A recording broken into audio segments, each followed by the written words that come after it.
Hello everyone, আপোনালোক সকলোকে স্বাগতম জনাইছো মোৰ এই YouTube চেনেলটোলৈ। বন্ধুসকল, আজিৰ ভিডিঅ'টোত আলোচনা কৰিবলৈ লৈছো এটা প্ৰিভিয়াছ ইয়াৰৰ কোৱেশ্চন পেপাৰ আৰু এইটো হৈছে আজি আমাৰ অনলাইন পেপাৰ হৈ গৈছিল 2023 চনৰ 9 জানুৱাৰীৰ এইটো এটা পেপাৰ হয় আৰু এইটো হৈছে ফাৰ্ষ্ট পেপাৰৰ ফাৰ্ষ্ট ল্যাঙ্গুৱেজখন। সো দেৰি নকৰি এটা পুনঃ ষ্টাৰ্ট কৰিছো আজিৰ ভিডিঅ'টো।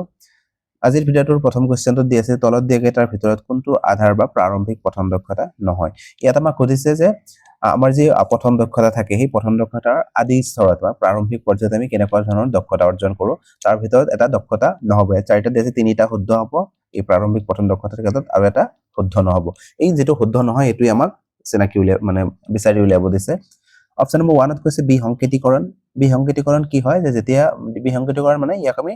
ডিকোড বুলি ক'ব পাৰি। ডিকোড কৰা মানে ডিকোড কৰা কি হয় যে যেতিয়া মই এটা শব্দ পঢ়িছো সেই শব্দটো পঢ়ি যোৱাৰ লগে লগে কি কৰিব পাৰিছো তাৰ অৰ্থটো কি হয় মই একেবাৰে সেই শব্দখিনি ভালকৈ চিনি পাইছো বা অৰ্থখিনি বুজি পোৱাকে তেনেকৈ পঢ়ি গৈছো ডিকোড কৰিব পাৰিছো মানে তাকে আমি কি বুলি ক'ব পাৰো বিসংকেতিকৰণ বুলি ক'ব পাৰো। সো আমি যদি চাব যাও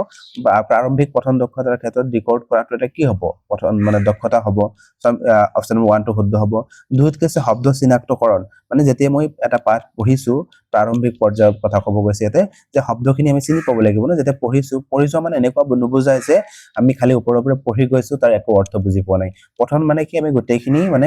যিখিনি পঢ়ি গৈছো তাৰ অৰ্থখিনি আমি লগে লগে কি কৰিছো বুজি পাই গৈ আছো। যদিও কিছুমান এনেকুৱা ধৰণৰ শব্দ থাকে যে বুজি পোৱা নাযায় তথাপি এই মানে লাইনটোৰ হিচাপত আমি অৰ্থখিনি অনুমান কৰি ল'ব পাৰিছো। তেনেকুৱা ধৰণৰ হলে আমি কি বুলি ক'ব পাৰিম মানে শব্দ চিনাক্তকৰণ। সো আমি যদি চাব যাও এটোও শুদ্ধ হ'ব। তাৰ পিছত 3 নম্বৰত কৈছে ৰূপতত্ত্ব। ৰূপতত্ত্ব কি হয় যেতিয়া আমি ৰূপবোৰৰ বিষয়ে চাম গ্ৰামাৰৰ বিষয়ে যেতিয়া চাম মানে তাৰ ভিতৰত এটা পাৰ্ট আছে ৰূপ। সো এই ৰূপখিনি যেতিয়া আমি অধ্যয়ন কৰিম ভালকৈ চিনি পাম মানে শব্দবোৰ কেনেকুৱা ধৰণৰ শব্দ হয় বিশেষণ শব্দ বিশেষ্য শব্দ বা গ্ৰামাৰৰ যিখিনি কথা আছে এই কথাখিনি মানে কথা কোৱা হৈছে ইয়াতে ৰূপতত্ত্ব বুলি কোৱা হৈছে। সো আমি যদি চাব যাও প্ৰাৰম্ভিক পৰ্যায়ত আমি পাঠ পঢ়ি আছো বা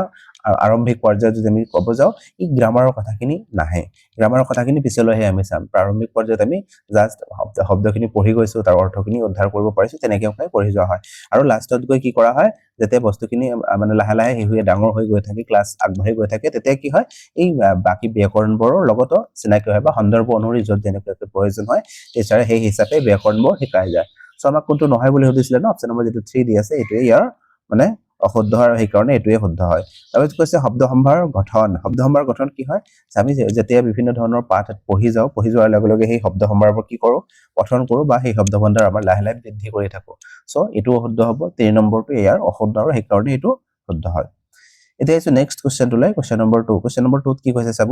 যে আৰম্ভণিৰ বছৰবোৰত হিউৱে তেওঁলোকৰ ভাষাটো আহৰণ কৰিবৰ কাৰণে এগৰাকী শিক্ষকে নিৰ্দেশ আৰু নিৰ্দেশনা পালন কৰিবলৈ উৎসাহিত কৰিছে। ইয়াত কি কৈছে চাব আৰম্ভণিৰ বছৰবোৰত মানে সৰু সৰু শিশুবোৰৰ কাৰণে কথা কৈছে ইয়াতে যে স্কুললৈ যেতিয়া গৈছে প্ৰাৰম্ভিক বছৰ যিবোৰ থাকে তাত কি কৰিছে হিউৱে স্কুললৈ গৈছে আৰু যোৱাৰ পিছত কি কৰিছে এগৰাকী শিক্ষকে কিছুমান নিৰ্দেশনা দিছে তেওঁলোকক আৰু সেই নিৰ্দেশনা দিয়াৰ পিছত কি কৰিছে অকল নিৰ্দেশনা দিয়ে শেষ কৰি থোৱা নাই এই নিৰ্দেশনাখিনিও পালন কৰিবলৈ উৎসাহিত কৰিছে। এই ক্ষেত্ৰত শিক্ষকগৰাকী কি অনুসৰণ কৰিছে এই যে শিক্ষকগৰাকী নিৰ্দেশ দিলে আৰু সেই নিৰ্দেশ পালন কৰিবলৈ ক'লে এটো মানে কেনেকুৱা ধৰণৰ নিয়ম অনুসৰণ কৰিছে ইয়াত শিক্ষকগৰাকী। ইয়াত চাব এটা কথা আছে মানে জেমছ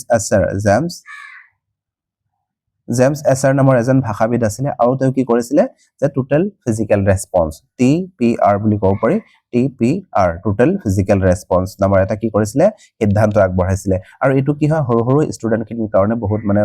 ভাল আছিল যে যেতিয়া সৰু সৰু ষ্টুডেন্টখিনি স্কুললৈ যাব শিশুসকল স্কুললৈ যাব যোৱাৰ পিছত যেতিয়া তেওঁলোকৰ মানে কি কৰিব TPR কৰিব মানে টোটেল সম্পূৰ্ণ শাৰীৰিক সহাৰি কিছুমান কৰিব মানে যেতিয়া পাঠ এটা পঢ়িবলৈ দিয়া গৈছে দিয়াৰ পিছত কি কৰিছে তেওঁলোকক সেই পাঠটো অংগী ভংগীৰ জৰিয়তে বা শাৰীৰিক কাৰ্যৰ জৰিয়তে কি ক'ব বিচাৰিছে কিন্তু দেখুৱাই দিব লাগিব তেনেকুৱা ধৰণৰ। যদি তেনেকুৱাকে কৰিবলৈ দিয়া হয় তেতিয়া কি হ'ব তেওঁলোকৰ মানে ভাষাটো বহুত ভালকৈ শিকিব পাৰিব জলদি ভাষাটো শিকিব পাৰিব বা মনত ৰাখিব পাৰিব। এই কাৰণে কি কৰিছিলে জেমছ এছাৰে তেনেকুৱা ধৰণৰ এটা পদ্ধতি আনিছিলে আৰু ইয়াত হেতুৰ কথাই কৈছে। ইয়াৰ মূল কি আছিলে যে শিক্ষকে নিৰ্দেশ দিব আৰু শিক্ষকৰ নিৰ্দেশ অনুসৰি কি কৰিব ছাত্ৰ-ছাত্ৰীসকলে পালন কৰি যাব সেই কামখিনি কৰি যাব তেওঁলোকে। সো ইয়াত আমাক হেতুৱে সুধিছে ন সো আমি যদি চাব যাও অপচন নম্বৰ যেটো 2 দি আছে এটোৱে ইয়াৰ শুদ্ধ উত্তৰ হ'ব।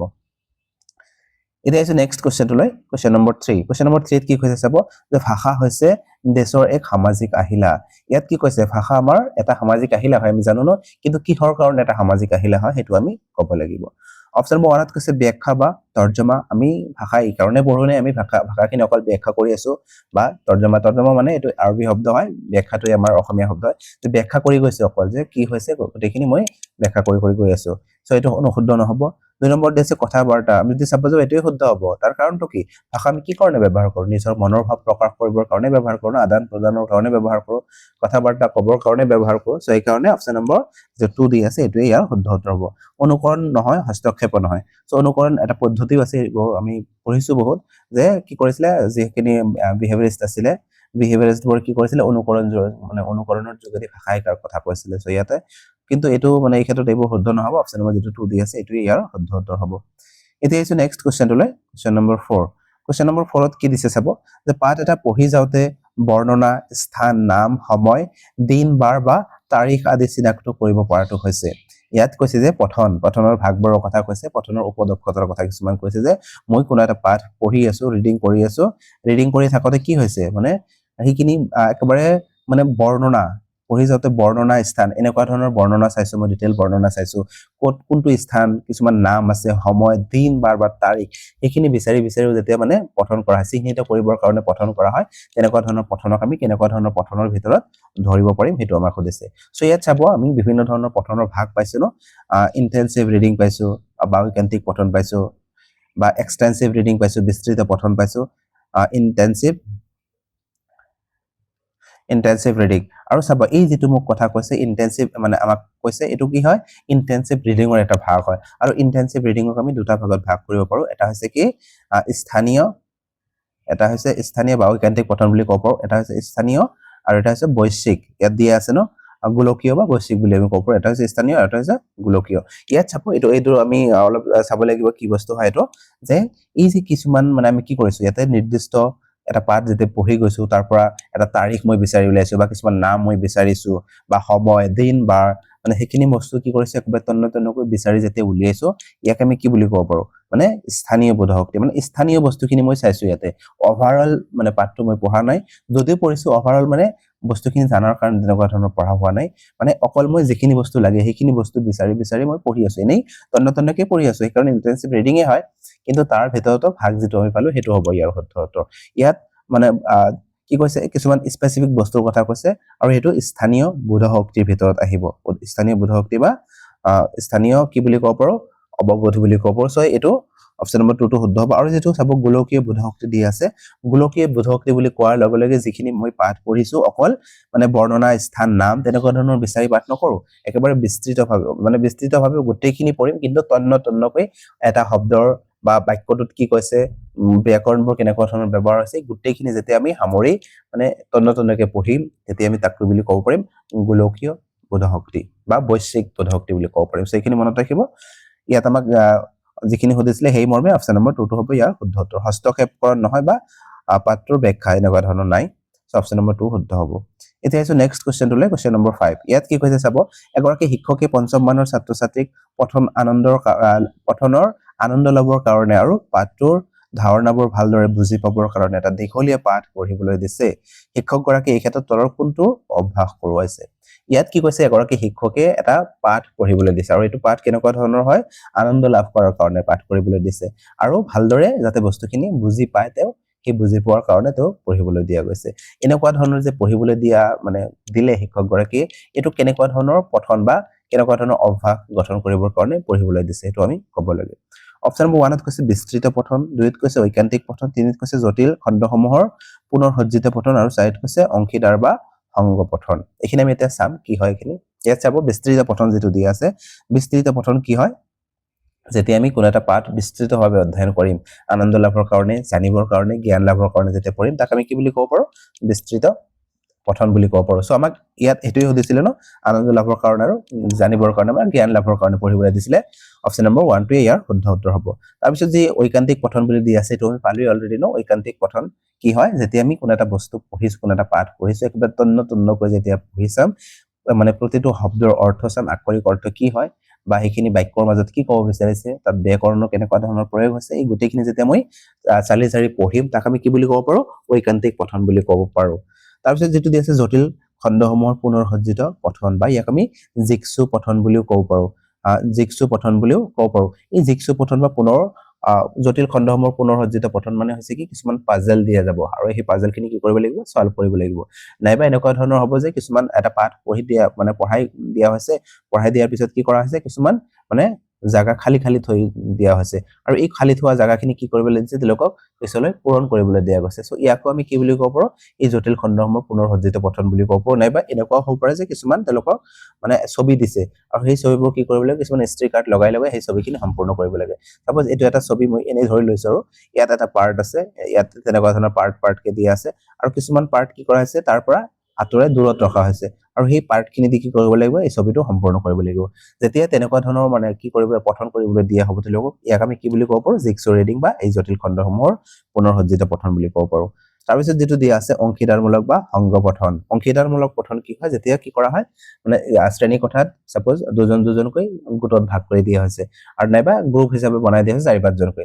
এটা গ্ৰুপে কি কৰিব বস্তুখিনি পঢ়ি যাব আৰু বাকি গ্ৰুপ মানে যিখিনি আছে এইখিনি শুনি যাব বস্তুখিনি ভালকে আৰু যেতিয়া তেওঁলোকৰ মানে আধা পাঠখিনি পঢ়া শেষ হ'ব তাৰ পিছত বাকি আধাখিনি এই নেক্সট গ্ৰুপটো যে থাকিলে হেতুৱে কি কৰিব পঢ়ি যাব আৰু পঢ়ি যাব বাকি যিখিনি গ্ৰুপ থাকি গল হেখিনি কি কৰিব শুনি থাকিব এই যে তেনেকুৱা ধৰণৰ কি কৰা হল মানে ভাগ বতৰা কৰি পাঠ এটা পঢ়া হল বা অংশীদাৰ হিচাপে পাঠটো পঢ়া হল ইয়াক আমি কি বুলি ক'ব পাৰো অংশীদাৰী বা সংঘ পঠন বুলি ক'ব পাৰো কিন্তু আমাক যেটো সুধিছিলে সেই হিচাপত আমাৰ উত্তৰটো কি হ'ব অপচন নম্বৰ 1 এতিয়া আছে নেক্সট কোৱেশ্চনটো লৈ কোৱেশ্চন নম্বৰ 6 ইয়াত কি কৈছে চাব ন শিকাৰুক নতুন শব্দ কিছুমান শিকাবৰ কাৰণে শিক্ষকে হসা বস্তু কিছুমান ব্যৱহাৰ কৰিছে ইয়াত কৈছে নতুন নতুন যিবোৰ ষ্টুডেন্ট স্কুললৈ আহে শিশুসকল যে স্কুললৈ আহে তেওঁলোকক কিছুমান শব্দ বা কিছুমান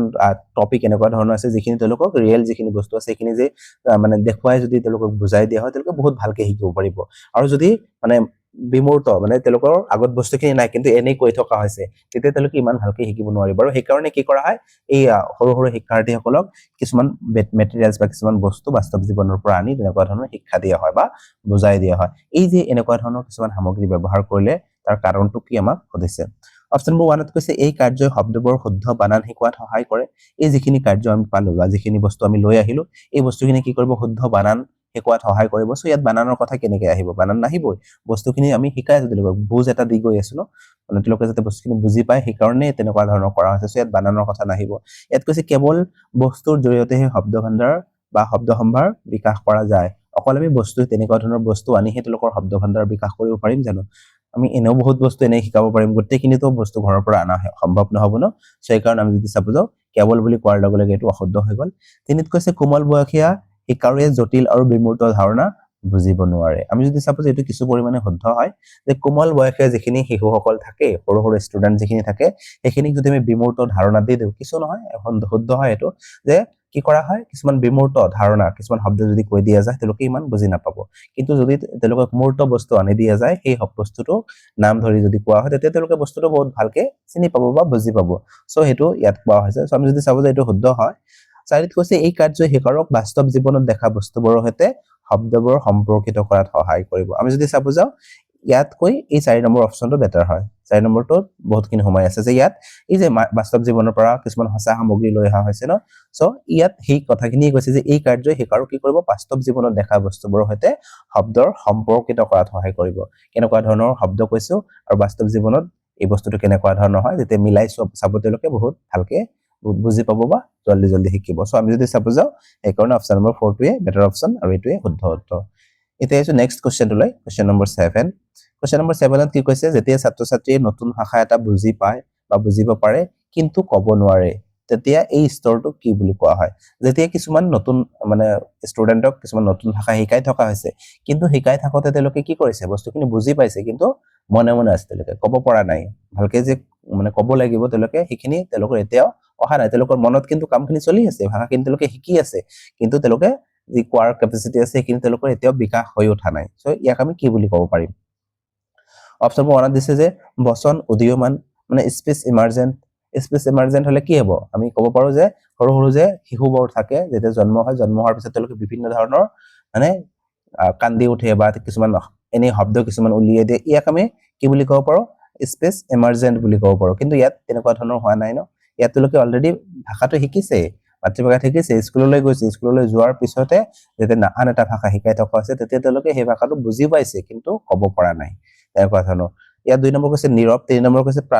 প্ৰাৰম্ভিক উৎপাদন 4 কৈছে উদীয়মান সো এটো উদীয়মান নহব ইয়াতে উদীয়মান পালো ন উদীয়মান মানে কি আমি পালো অলৰেডি যে যেতিয়া কোন এটা বস্তু শিকি আছে মানে সাপোজ মই লিখা শিকি আছে ষ্টুডেণ্টবোৰে লিখা শিকাৰ আগতে কি কৰিছে পেন এটা পাইছে বা কলম এটা পাইছে পেন্সিল এটা পাইছে পোৱাৰ লগে লগে দিৱাল আছে কিতাপ আছে য'ত যি আছে আৰু এনেই আগবাগ কৰি কিবা কিবি মানে তেওঁলোকে কৰি আছে ইয়াক আমি উদীয়মান বুলি ক'ব পাৰো বা উদীয়মান সাক্ষৰতা বুলি ক'ব পাৰো কিন্তু আমাক যেটো সুধিছিলে সেই হিচাপত অপচন নম্বৰ যেটো 2 আছে এটো হ'ব ইয়াৰ শুদ্ধ উত্তৰ মানে নীৰৱ অৱস্থা তেওঁলোকে নীৰৱ হৈ আছে মনে মনে আছে কিন্তু বস্তুখিনি বুজি পাই আছে বা তেওঁলোকৰ মাজত কাৰ্য চলি আছে অপচন নম্বৰ 2 টো সেইকাৰণে ইয়াৰ শুদ্ধ উত্তৰ এতিয়া আহিছো নেক্সট কোৱেশ্চনটোলৈ কোৱেশ্চন নম্বৰ 8 ইয়াত কৈছে এগৰাকী ভাল ভাষাৰ শিক্ষকে তলত দিয়ে কোনটো কৰিব ইয়াত কৈছে ভাল এটা ভাষাৰ শিক্ষক এজন ভাষাৰ ভাল শিক্ষক আৰু তেওঁ তলৰ যে চাৰিটা কাৰ্য দিছে তাৰ ভিতৰত কোনটো তেওঁ কৰিব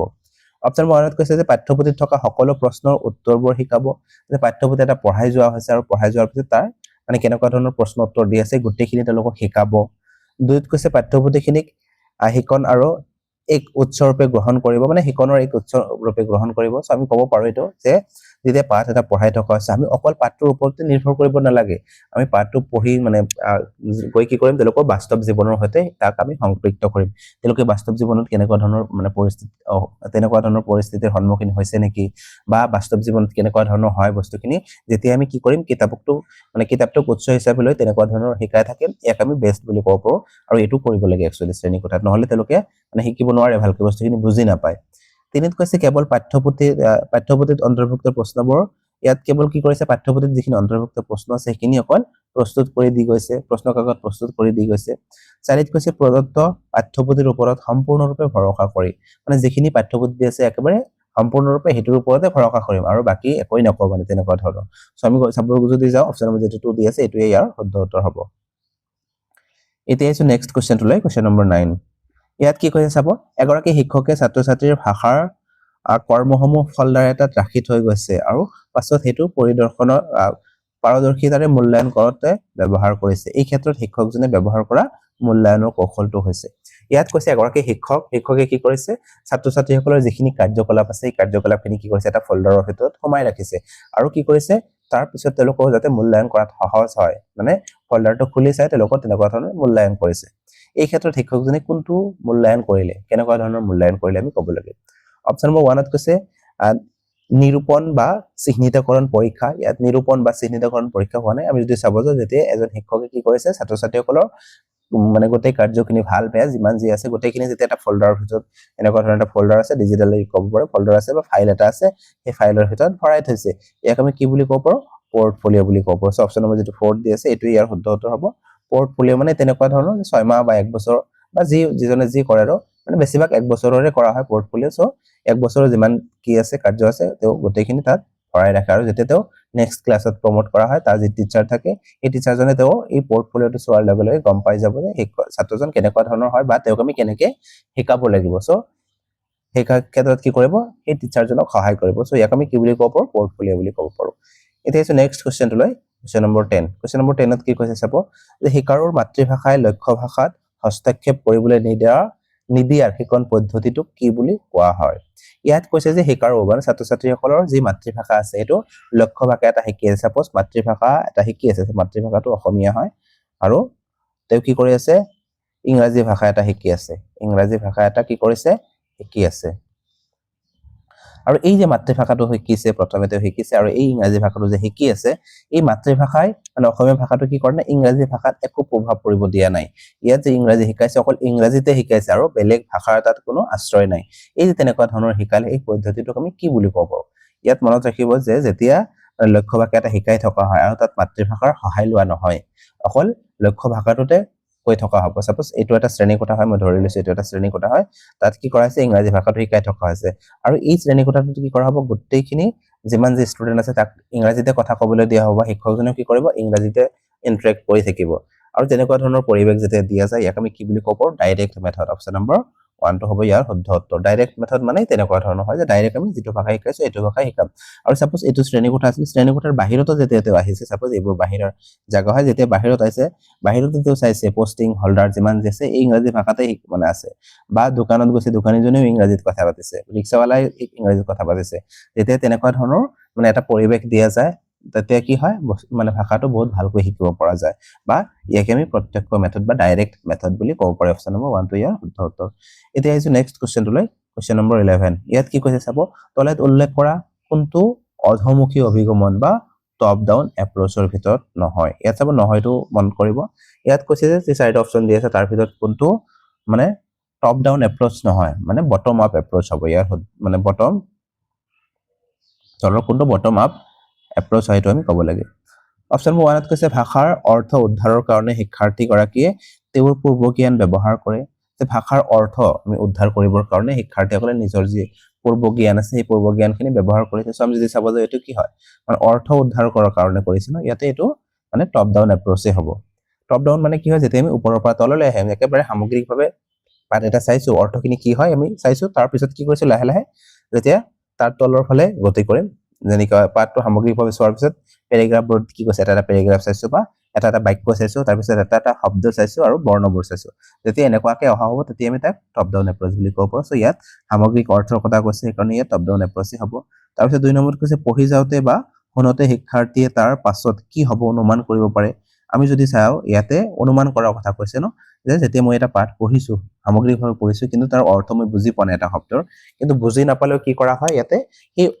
কি হ'ব পাৰে তেতিয়া আমি অনুমান কৰি এটা লোৱা হয় আৰু এটো কিহৰ ভিতৰত পৰিব টপ ডাউন এপ্ৰ'চৰ ভিতৰতে পৰিব 3 নম্বৰত কৈছে শিক্ষাৰ্থী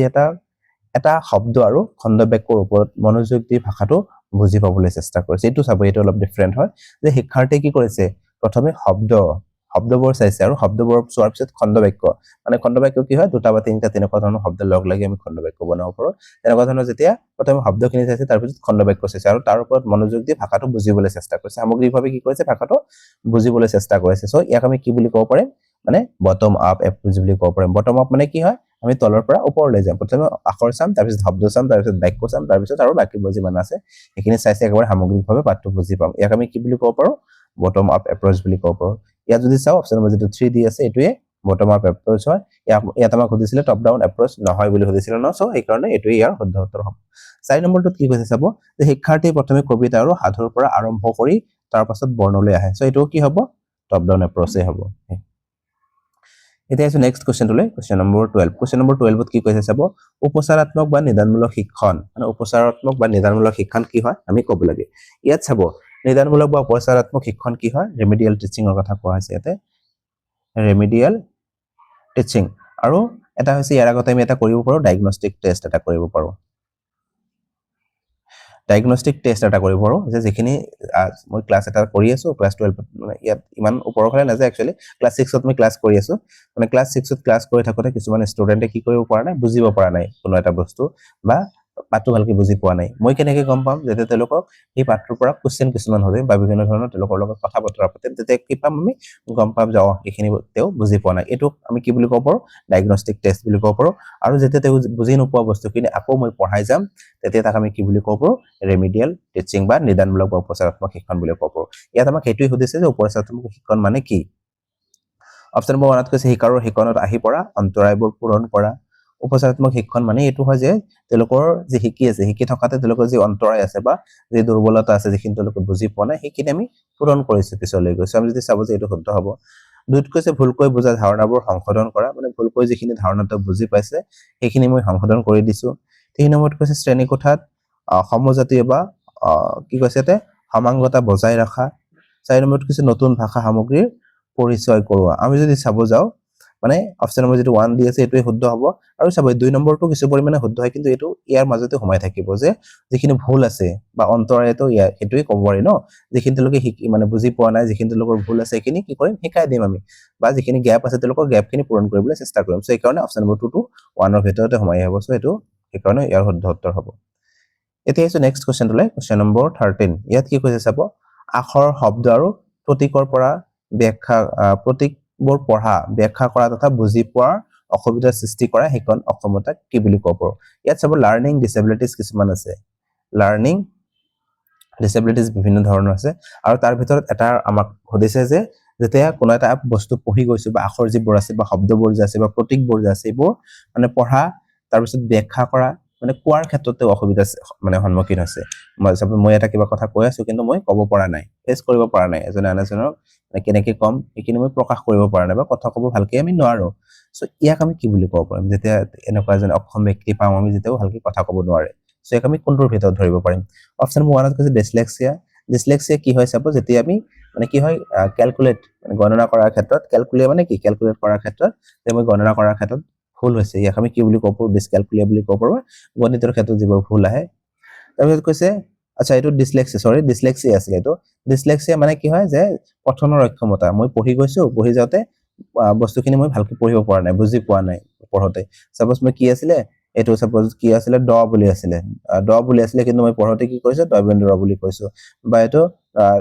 এইটো ধৈচেন্দ্ৰ বা ধৈবেন্দ্ৰ বুলি ক'ব পাৰোঁ এইটো আছিলে কিন্তু মই ধ বুলি কৈ দিলো সো এনেকুৱা ধৰণৰ কি কৈছে এটা মানে বৰ্ণ কওঁতে আন এটা বৰ্ণ তেনেকুৱা ধৰণৰ মানে যেতিয়া তেওঁ খেলিমেলি হৈছে ইয়াক আমি কি বুলি ক'ব পাৰোঁ পঠনৰ ক্ষেত্ৰত যি অসুবিধাৰ সৃষ্টি হৈছে আৰু ইয়াক আমি ডিসলেক্সিয়া বুলি ক'ব পাৰোঁ আৰু ডিসক্যালকুলিয়া হৈছে কি যেতিয়া মই কৈ দিলো যেটো আগতে যে গণনা কৰাৰ ক্ষেত্ৰত হ'ব পাৰে বা গণিতৰ ক্ষেত্ৰত হ'ব পাৰে যেতিয়া তেওঁ সমস্যাৰ সৃষ্টি হয় তেতিয়া আমি তাক ডিসলেক্সিয়া বুলি ক'ব পাৰোঁ ইয়াত ৩ নম্বৰত কৈছে ডিসফেজিয়া মানে কি হয় যে যেতিয়া তেওঁ কথা ক'ব পৰা নাই ভালকে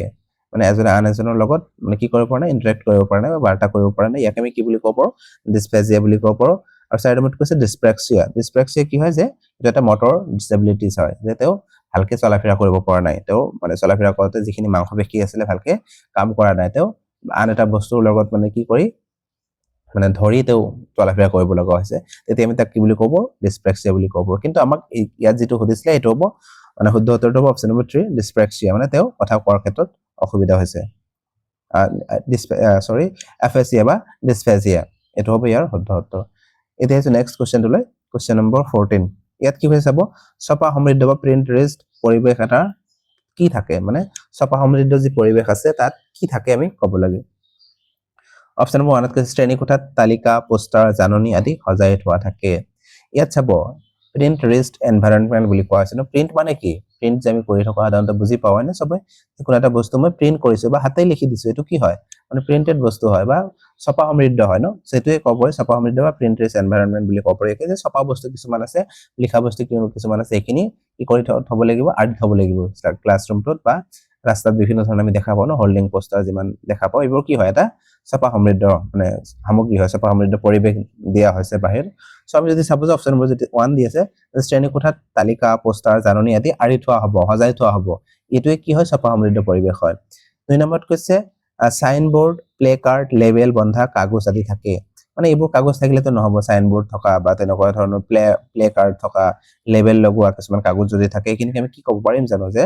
এইখিনি ছপা সমৃদ্ধ পৰিবেশ তেনেকুৱা ধৰণৰ বিভিন্ন ধৰণৰ বস্তু পৰি থাকে কিন্তু এইখিনি মই ভালকে লিখি